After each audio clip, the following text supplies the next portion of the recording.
Hola, Grizzlies. Whiskey Wolf here. Yes, I'm talking Portuguese again. No, I'm not doing that sado thing where people come back from abroad and they're still all caught up in the nostalgia of their trip. It's because I'm off on my travels again. So I'm off to Brazil this week. Fortaleza, the beautiful, forgotten sister of Brazil. Great food, festivals, midget dancers, bike rides, sunburn, beaches, beach sports, crazy drivers, awful food, great music, bad dancing, favelas, workouts, coconut water, culture, karaoke, twice, craft beer, cocktails, functional fashion, dune buggies, waterfalls, road trips, Don't believe it, just watch. tropical fruit, water sports, water parks, great friends, crazy bar staff, cats and dogs, sunshine, sunsets, beautiful boat trips, car dramas. Hello to our savior. Need a caipirinha and a shower. And towns built on sand. I've been to Brazil before. It was on my lone wolf trip of South America. I went into Rio, did the touristy thing, Copacabana Beach, Christ the Redeemer, Foz do Iguaçu, see Iguaçu Falls, huge, thunderous, massive waterfalls on the border of Argentina. This time I'm off to the northern part of Brazil, Fortaleza. Closer to the equator, about 30 degrees at the minute, so simmering away around there, and it's going to be a hot one. This isn't a last minute trip like the Porto one, and I'm also not going with company. Going lone wolf on this one. Flights were just over £700 return. London to Paris, quick layover in Paris, and then Paris to Brazil, Fortaleza. Made it to Paris, Charles de Gaulle, only about an hour. The flight, not too bad. We got snow on the ground in Paris. It's going to be contrast to where we're heading. Doesn't seem to be a place you can sit down and chill out. There's a lot of Prada, Dior, Victoria's Secret, Gucci, France. So the food places tend to be express counters. Yeah, there's not much in the way of a sort of sit-down cafe restaurant, which is unfortunate because I've got a few hours here. Paris, Charles de Gaulle, Wolf rating, howler. What an awful airport. Terminal change about an hour before the flight. Had to leave the terminal, get the train, cross to the next terminal, go back through security. The security's a shambles. Finally got through that. There's nowhere substantial to get decent food. The coffee is absolutely disgusting. I had an Americano. I even bought an extra shot of espresso. I know it's an airport. That's why I bought the extra shot of espresso to put in. It still just tasted like manky water. The other terminal and this one, searching everywhere for those water refill stations to top up my water bottle, which I assumed were now everywhere. A few years ago I felt like I had an inside little hack finding them so I could bring my own water bottle, but they're everywhere now. Search high and low. There's one little water fountain tucked away right in the corner, and it just feels dirty, grubby, worn down. Can't wait to get out of here. I'm going hand luggage only on this, which we can cover in more detail later about how and why I do that. I haven't packed yet, so maybe there might be a last minute request into the airline for checked luggage, but the plan is to go hand luggage. So I'm going lone wolf. When I get out there, I am going to be meeting up with people there. 10 years ago, I went to Portugal again, just before a trip to Afghanistan, or a couple of months off, exactly 10 years ago. On that trip, I met in the hostel an Italian lad, a guy from Israel. We took a trip then to this desert island. When we got on the boat, we met another group, a few guys from Brazil, a girl from Canada, and we all sort of clubbed together and spent the day together on this little desert island beach. After, when we got back to the mainland, we all went out for dinner, had a couple of drinks. One of the girls called Hyla, I was chatting with her when we had dinner. We stayed in touch after that trip. I went off to Afghanistan. I haven't seen her since then. She's always like, you need to come to Fortaleza. I know you've been to Brazil, but you need to come up to the north towards the end of last year. I thought, right, I'm getting back on it this year. The lone wolf's coming back. So when I get there, I'll have a guide, tour guide as well. But that's going to tie into how I like to do things, and hopefully for a perfect trip. The last trip showed me that I'm not great with traveling with people. You got to compromise. People like different things. Although I loved the trip, I'm not saying it didn't. Brilliant, great time with the lads. But I do miss that independence that I have when I travel on my own. It's going to be perfect. There's no hard and fast plans when I get there, as always. and it's going to be the perfect balance. Hyla's going to be working on a lot of the days. Her cousin's going to be around and she's going to show me around as well. But that means during the day when she's working, I can take off, hire a bike, go running to the beach, bit of training, and go off exploring, see what I can find on my own. But then counterbalance with having somebody who knows the area, knows the ins and outs, knows where to go to eat, where the best beaches to go to, and a bit of company then in the evenings as well. We can chat and hang out. It's going to be an active trip as well. I've got my sports gear, get a sort of part membership in a gym. But other than that, I'm sure we can find some outdoor areas to train. And other than that, runs and cycles and a bit of swimming as well. It'd be the Atlantic, wouldn't it? And it was close to the Caribbean, but yeah, it's going to be the Atlantic, surely. Let's have a look, shall we? Yeah, North Atlantic. Now, I would like to say I've come back from Portugal, Porto, full of Portuguese sayings and slang and ins and outs, but I haven't. Other than the basic ones I've got guides out there, so when I get out there on the ground, right, gonna get straight into them, right, start teaching me this, teaching me that, and you pick it up as you go along. We're going to be socialising, I'm going to be hearing them, and then I like to pick it up little bits. I'll be asking them as well to teach me phrases. Feel like an idiot, first of all, when you try, like the gringo, try to come out with these phrases, pronouncing them wrong, saying them wrong. Names, so we decided with Porto that they then have a very interesting and imaginative name, and it's not much different. Fortaleza, named after a fort. Going to go and start packing in a sec, sticking to my rule. If you pack early, you pack twice. It's not quite last minute like I was in Porto where I had like 40 minutes before Nikki was picking me up. And that was a shorter trip this Europe. Not that I'm taking much this time. It's summertime out there. It's going to be hot. It's just going to be shorts, a couple of pairs of footwear, just trainers, one for running and cycling in, one for just wearing leisure, and flip-flops. Not taking flip-flops, going to buy a set out there. Other than that, it's just going to be t-shirts and maybe a couple of light shirts for the evenings. So packing light again. That is me all packed for Brazil. 17 days I'm going for. Let's see what it weighs. Just under 10 kilograms. Limit is 12, so sweet. And I'm not actually going tomorrow to Brazil. I'm heading off in the morning to London. Got a National Express bus from Swansea to London, £11. Spend the evening with friend Ruth, who lives there. Spend some time with her, chill out for the evening, and then we're going to early start the flights at 6 o'clock in the morning. Fortaleza history, we can get into the weeds of it when we get out there. Portuguese colonised it. The Dutch owned it for a period, and then they ditched it, and the Portuguese got back in there, took over it. It's been described as the Miami of South America. I've been to the Paris of South America, Buenos Aires, apart from the big wide avenues. That was about it. However, this has got beaches, it's got sunshine, so I can see where the comparison is coming from.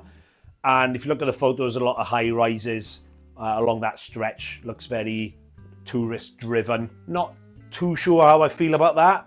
I've been to Florida quite a few times. I've never been to Miami. It's never really been loitering around my hit list. Now, I'm sure it is stunning.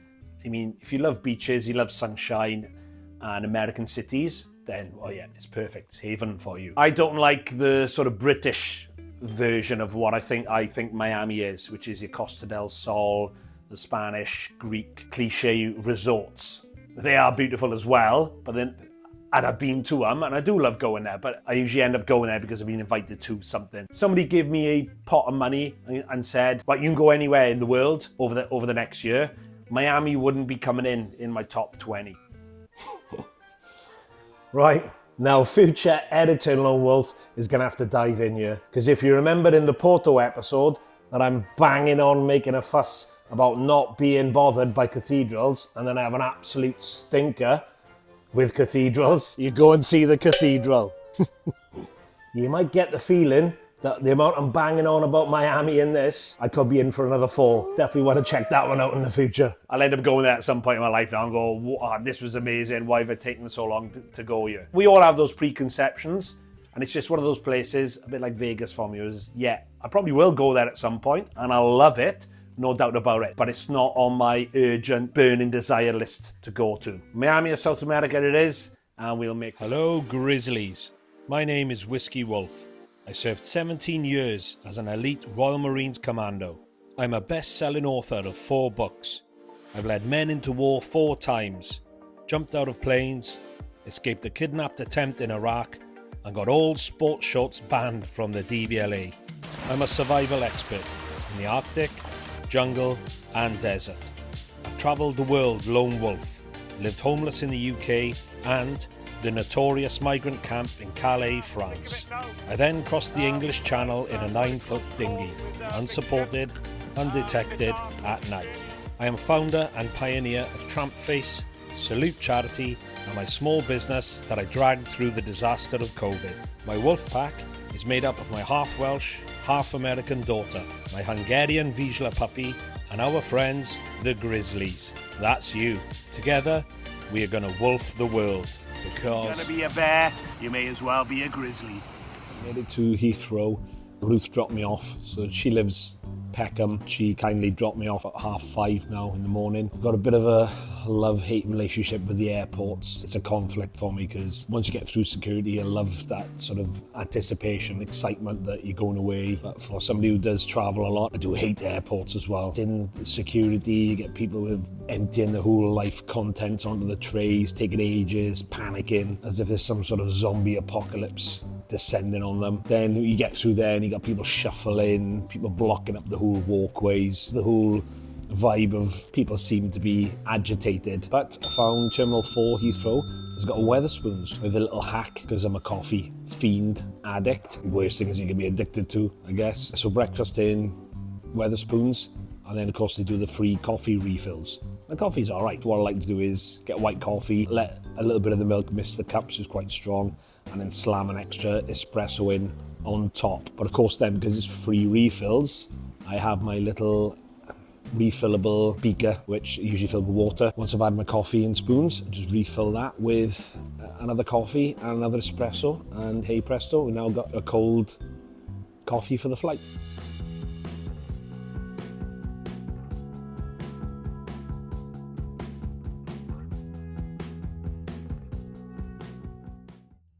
Hola Grizzlies, bom dia from Fortaleza, beautiful Brazil. I did want to do this video outside in nice sunshine, but unfortunately, like a true Welshman abroad, I haven't bought any sunglasses yet. It's Sunday morning now, Domingo in Spanish. I think it's the same in Portuguese. I'll find out later. It's been pretty action-packed first couple of nights and full day. Picked up from the airport on Friday by Hyla's cousin, Rebecca. Hyla's in work, so Rebecca and her mom come pick me up from the airport, which was fantastic, of course.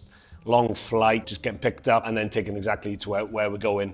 I did say to Hyla, well, I'll get a bus or a train. She was like, no, this is Brazil. You're clearly not a Brazilian. You're gonna have luggage, not a good idea. So that was great to pick me up, and I'm staying with Rebecca and her mom in the city, which again is brilliant. It's given me the perfect balance between a bit of lone wolf time and having people from the city, from the area, who know exactly what to do, where to go, and of course, from the outset, the advice of don't get a train on your own, don't walk around after dark on your own.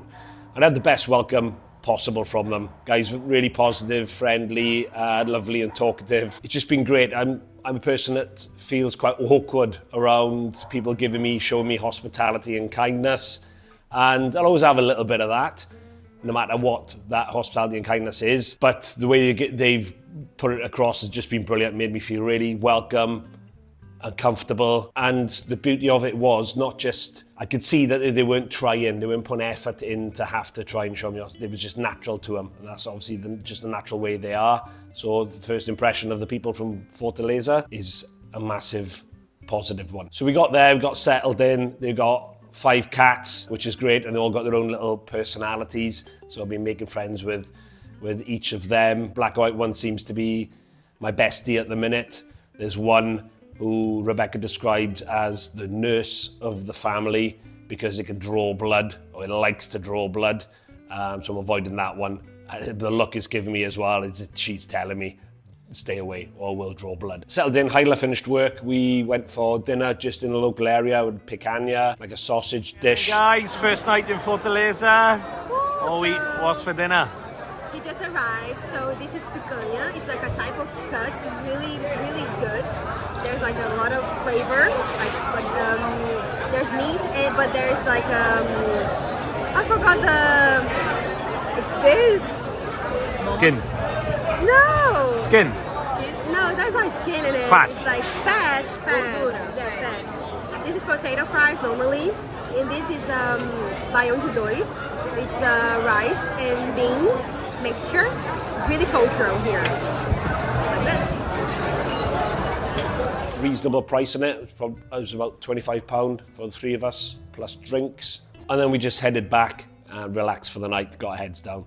Didn't sleep too well, not because of the heat or anything. I'm pretty fine with that. Been to a lot of hotter countries before, Middle East, jungle, Borneo. But body clock still just a little bit out, new surroundings, so a bit of a restless night. It was fine, got a few hours sleep. Got up early Saturday. Rebecca wanted to take me out down to the beach area and show me around. So we got an Uber down to Beira Mar, which is the sort of main big avenue across the beachfront at the edge of the city. Uber, again, quite reasonable. It's about 2.5 kilometres and cost about £2.50. We got to Beira Mar and they've got a cycle system here called Bicicleta where you download the app. It's like they have them in most big cities in the world now where you get the app and you can borrow the bike, take it to different dock stations and leave it in different points. Fortunately, I found, same as Rio, which is quite frustrating, that you need to be local to get this service. So you need to have like their version of a national insurance number, which I haven't got. And yeah, I found the same in Rio, and it's quite frustrating. It's like, why in a big tourist spot, people are going to be wanting bikes, why would you only limit that service to locals? Maybe that is the exact reason they do it. They only want locals to benefit from it, and the gringos, the tourists, can go and find one elsewhere, which we did. It's on the Sprinter. As a professional bicycle mechanic, it's always interesting hiring a bike out, especially abroad. Rating on this one, definitely howler. They weren't in the best condition. Of course, the ups are that you can identify problems, hopefully put any little quick fixes in if needs be and assess them. And the downside is, of course, when you look at them and assess them and you see it's an absolute death trap, you know exactly how bad it is. Brakes are questionable, gears don't work, no grips on the handlebars. That's all part of the experience. But I've found some common ground with that and a compromise, because you got to understand it's a different country, it's a different system. I want a day out on the bike. If I was going downhilling, then no, I wouldn't have taken that bike off him. If I was going any sort of substantial distance, miles and miles, then no, I wouldn't have taken that bike off him. As it was, we were going along the flat seafront with the bicycle lane, nice and open, or congested area as well, so there's plenty of people around, so you can't pick up any sort of head of steam. However, the gears didn't work, so it was just one gear. It had the full range of gears on it, and the chain was in pretty good condition, probably because it hasn't been used, because you can't change the gears. The brakes were questionable. I mean, they squeaked, which that isn't a signal of brakes not working. That's just dust on the rims and the brakes. But yeah, you had to really get a good forcible grip on it to get some sort of traction on the brakes. It had no handlebar grips, so it was just bare metal. Yeah, it was rusty. Tyres were inflated to a decent level. It was fine for what I needed it for. And the bikes were pretty reasonable as well. It was about £2.50 each an hour, which is the same as I charge for it back in Swansea for our bikes from Copper. Rebecca decided to inform me that she hasn't ridden a bike for ages and she wasn't sure if she could remember how to do it. She did.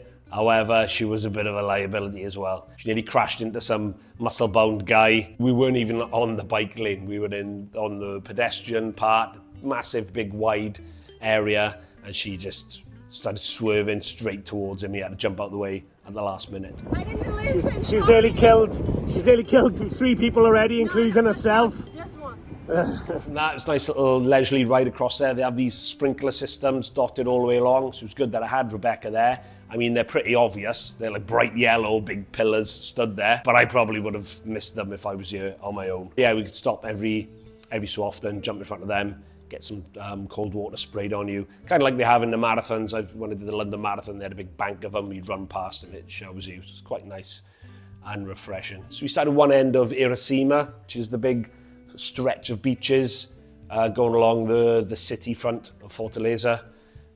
I think they're called different names as you go along, but it's the same stretch in essence. Over halfway along, you've got like a water break where there's a spit of land just sort of protruding out and then turns at a right angle to the left. Definitely recommend going out on that, whether you're walking or whether you're on a bike, and it's a cracking viewpoint.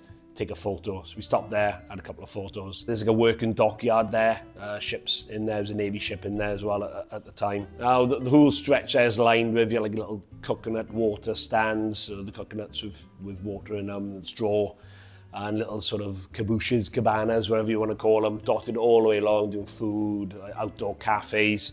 So yeah, really nice stretch if you're on a bike or walking. I definitely recommend day one, get a bike. Best way to explore somewhere. You're going to cover the ground so much quicker. It's easier to get there. You get a nice breeze in your face as well, and you get a bit of a buzz of you've done some sort of activity as well to kick it off. Heading back along, we saw these teams of sun cream angels, I'm going to call them, walk around with these big tanks on their back with the like sort of garden spray. So they quickly identified me as the foreign gringo in need of some help, and plastered me with factor 50, which I thought might save me because, again, being the classic Welshman abroad, didn't bring any sun cream, so I buy it out here. If you use an Apple Pay or any sort of digital payment like that, it's susceptible to not going through a lot of the time. So I've plans to get cash, but found it quite difficult to get some reals in time. My fault, before I came abroad. So I brought dollars with me to change. For the first day or so, I didn't have any on me, which was okay because I had my card with me. It's my business card. That's a nice little one for the accountant. We start seeing random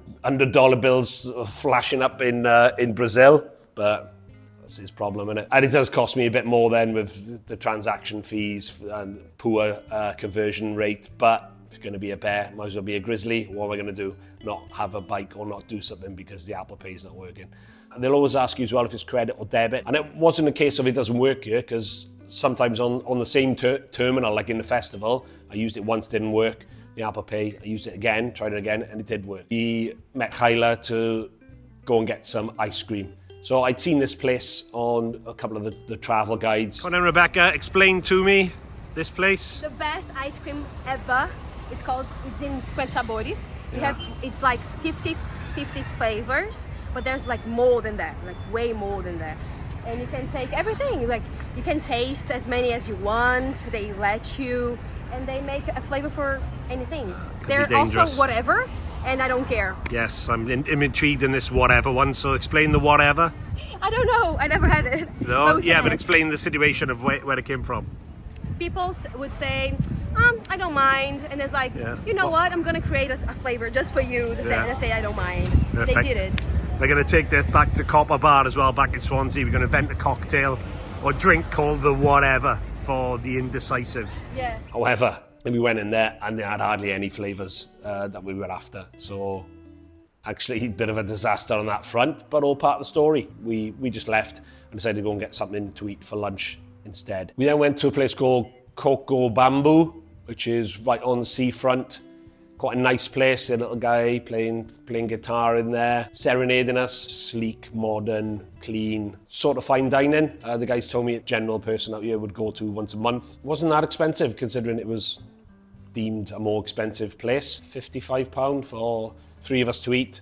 And drinks as well. We had a nice spot upstairs on the terrace, so nice view. It's quite funny that they said though, we wouldn't normally go to places like this because they're more expensive, but because we want to show you all the best places, we are going there. And it was at this point, the sunburn hit me. You can probably see a bit of it now. My back is a lot worse. I'm 45 years old. You think I'd have learned by now, but I haven't. In a way, I'm sort of glad I got a bit burnt, because it's like when you go skiing, you want to get that first fall out of the way. Because if you don't, it's just playing on your mind and you go, when's it going to happen? When's it going to happen? Right? And you're anticipating it. And it's probably affecting your fun because you're just thinking, when am I going to fall over? When am I going to fall over? So maybe taking the positives from it, of course, as always. Maybe it's a good thing, because rather than me going all week now, when am I going to get burnt? When you're out and about doing activities and that, you're going to get a little bit burnt at some point. You can prepare for it as much as you can, so it's not as bad as it is. So at least now, first day, I got it out of the way. I've got burnt. Isn't anything to be proud of, but quite glad I got a little bit on my face because I was looking quite pale when I got out here. We got back from the beach, and Rebecca had been telling us about this festival party going on in the city. Carnival in the city starts around about the first week of February, which I'm going to miss, which is a shame.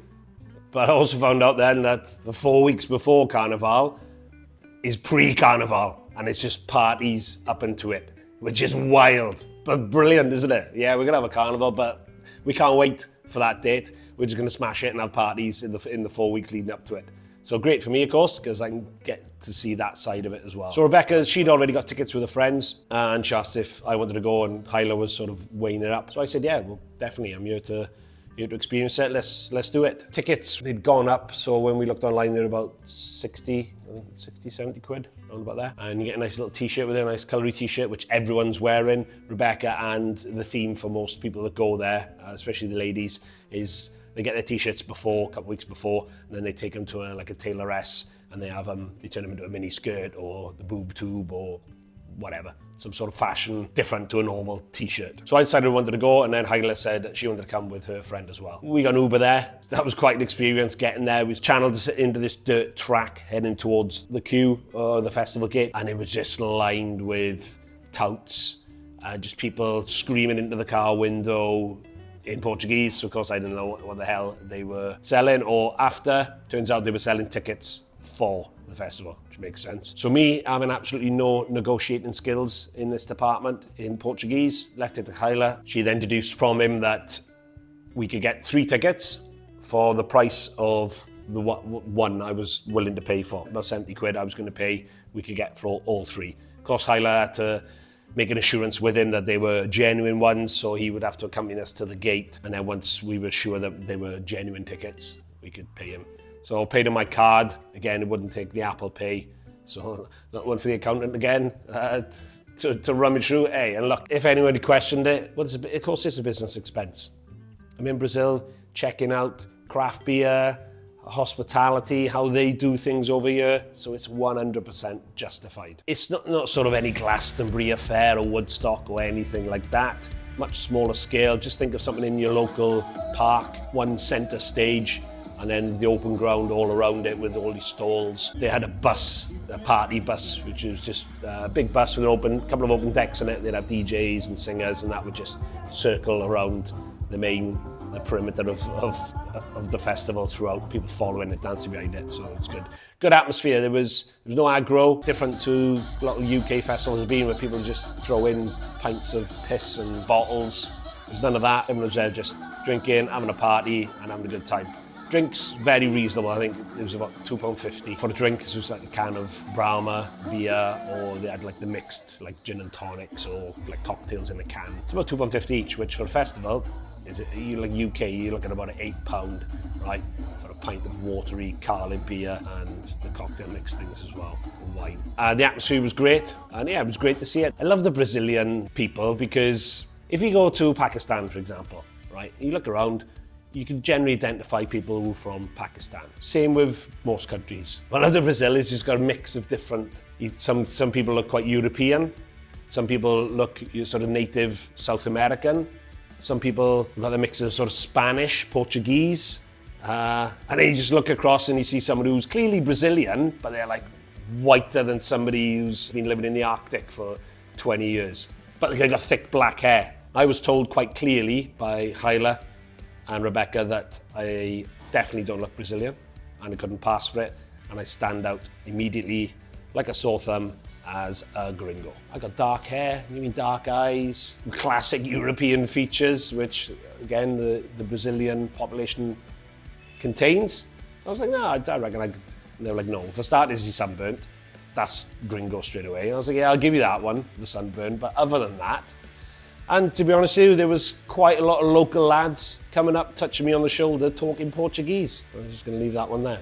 Well, the music, it was sort of a mix. There had DJs up there who fused a little bit of samba, local music into it, and then just dropping like a classic 90s Euro pop song, Avicii and David Guetta, stuff like that. So it was quite good to have like the local sort of theme of music intermixed with a more familiar commercial music as well. And then they had like a band on as well, so they were again doing more of a South American indie rock type music with a little bit of like the local beats into it as well. But the highlight had to be 100%. There was a DJ on stage. He's pretty good, he's getting everyone going. And then suddenly out of nowhere, these 2 backing dancers get up on the platform above him, and they're midgets. And it's bizarre to me because you think of that back home, and if this is a festival back in the UK, I'm telling you right now, no way would they put midgets up on the stage as backing dancers. But there they were. The guy, he looked like Mini-Me from Austin Powers. I was just mesmerised by him, just watching this midget just going for it. And he was brilliant. Clearly they put him up there for, comedy value a little bit as well, but just interest and intrigue, because I couldn't take my eyes off him, and he was brilliant. He was banging out the dance moves, and yeah, they obviously done the job. I just think that's funny how you put that next to the culture back home. Very much doubt.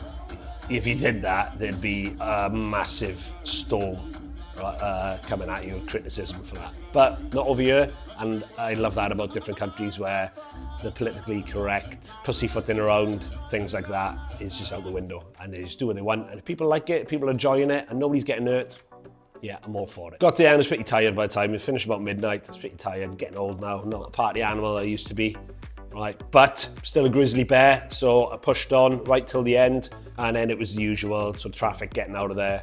Got back, got my head down, and here we are, Sunday morning. What I love about staying with the guys as well is Rebecca's mom been brilliant. She doesn't speak any English, right, and I don't really speak, well, I don't speak any Portuguese. She's like making me breakfast, and the breakfast has been brilliant. It's like fresh papaya, dragon fruit, eggs, these like flour, tapioca pancake things they do. Strong coffee, which is always a winner in my book. When Rebecca's not there, because she speaks perfect, fluent English, amazing English.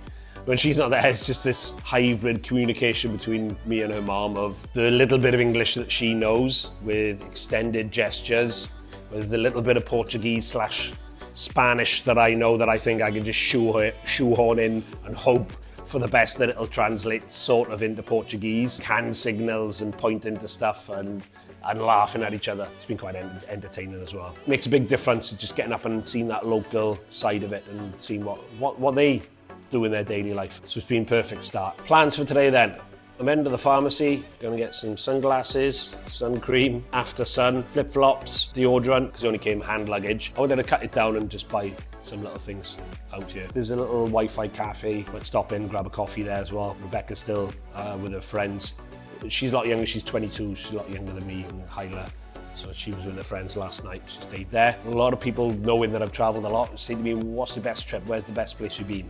And it's a hard one to pin down as in the best place, but the best trip and best area is 100% South America. That trip I did in 2014, 8 weeks, just lone wolf into South America is just hands down, beat all the rest of them and pretty hard to beat. So I always told myself I'd come back here one day. It's a bit strange, it wasn't until I actually got here, I was like, oh, back in South America, which sounds stupid because obviously I knew I was coming to Brazil in South America. Actually, yeah, I'd always told myself I would come back, and brilliant to be here. And the hit list is going to be bike rides, beach, definitely going to get in the ocean. I'm going to try some fish I've never tried before. I'm going to eat as much local fresh fruit as I can, learn as much Portuguese I can, slang, phrases, picking up a few already. All the bad words, of course. Any friend I've ever met from anywhere in the world, the first things they teach me in their language are the swear words.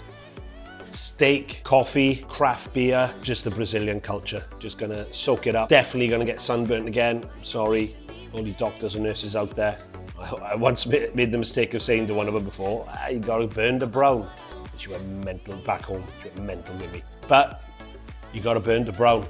Right, so I'm sorry, it's gonna happen again. You just gotta roll with it, because if you're gonna be a bear, you may as well be a grizzly. Right, I'm off to the pharmacy. Remember guys, stay grizzly. Ciao, ciao. Hola, all right? Pardon? No hablo português. English? No, it's fine. No, it's all good.